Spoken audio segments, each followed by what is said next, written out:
જય Shri Krishna. Good morning. સવારના 5:30 દીવાબત્તી થઈ રહ્યા છે કેમ કે અમારે જવું હતું ભાવનગર સારંગપુર.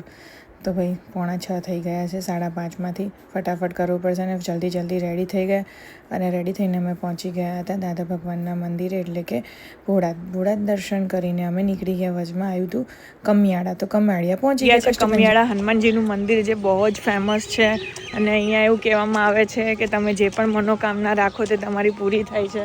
તો અમે લોકો સારંગપુર હનુમાનજી જેવું જ આ મંદિર કષ્ટભંજન દેવનું મંદિર છે અને ખૂબ જ સરસ દર્શન થયા. ગાઈઝ અમે લોકો આવી ગયા છે ગેલોક્સ અને એટલો ભયંકર ટ્રાફિક છે ને કે તમે ગાડીઓના થર જોઈ શકો છો. જો શું કહેવું તમારું?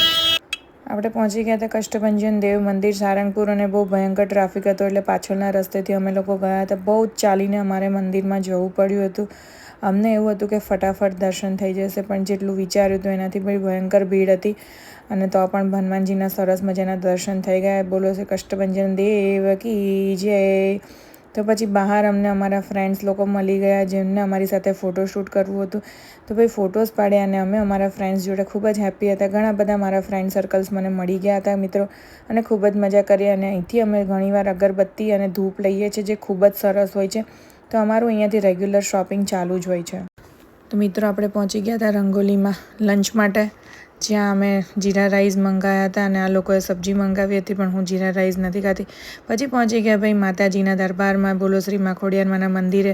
અને અહીંયા તો મને બહુ બધા ઓળખતા હોય છે, મારે ભાગવું જ પડે ફટાફટ. તો ભાઈ માતાજીના ખૂબ જ સરસ દર્શન થઈ ગયા. અંદર તો વિડીયોગ્રાફી અલાઉ નથી, આપણે અહીંયા સુધી જ વિડીયોગ્રાફી કરી શકીએ. પછી ભાઈ માતાજીના નામનું એક સરસ મજાનું શ્રીફળ વધેરી નાખ્યું હતું અને માતાજીને આપની મનોકામના કહી દીધી હતી. માતાજીના દર્શન કરીને ખૂબ જ મનને શાંતિ થાય છે. રેગ્યુલર હું આવતી જોઉં છું. અને અહીંયા તો જો ભાઈ શ્રીફળોના ઢગલા થઈ ગયા છે, કારણ કે આજે હતો રવિવાર ને રવિવારે મારે બહુ ઓછું જવાનું હોય છે મંદિરે, અને આડા દિવસે જ જઉં છું એટલે ટ્રાફિક બહુ ઓછો હોય. પછી આપણે દર્શન કરીને અહીંયા તો મછલીઓને નાખી દીધા ડાલિયા અને લોટના ગાંગડા. ભાઈ મછલીઓ તો કાળા તડકાની આરામ કરી રહ્યો એવું લાગી રહ્યું હતું. એક પણ મછલી ખાવા ના આવી, ખાલી કાચબા દેખાતા હતા. પાછા આપણને રસ્તામાં એક ફ્રેન્ડ મંદિરમાં મળી ગયા. ભાઈ આંટી પણ મારા બહુ મોટા ફેન નીકળ્યા. સાથે અમે રસ્તામાં ચા પાણી કરવા ઊભા રહી ગયા, પણ ઓળખીતા હતા. તો થાકી નથી? થાકવાનું હોય, છોકરાને ખાવું હોય.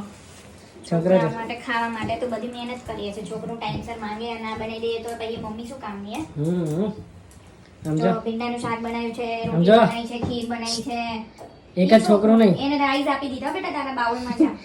હારું ભાઈ તો મોજથી ભાઈ દબાઈ લીધી ગાર્લિક સેન્ડવિચ. તો કેવી લાગી સેન્ડવિચ? ભાઈ નખ કાપે છે. અમારે તો છોકરીની જેમ રેડી થાય અને મારા પણ કપાઈ ગયા છે. તો ભાઈ જો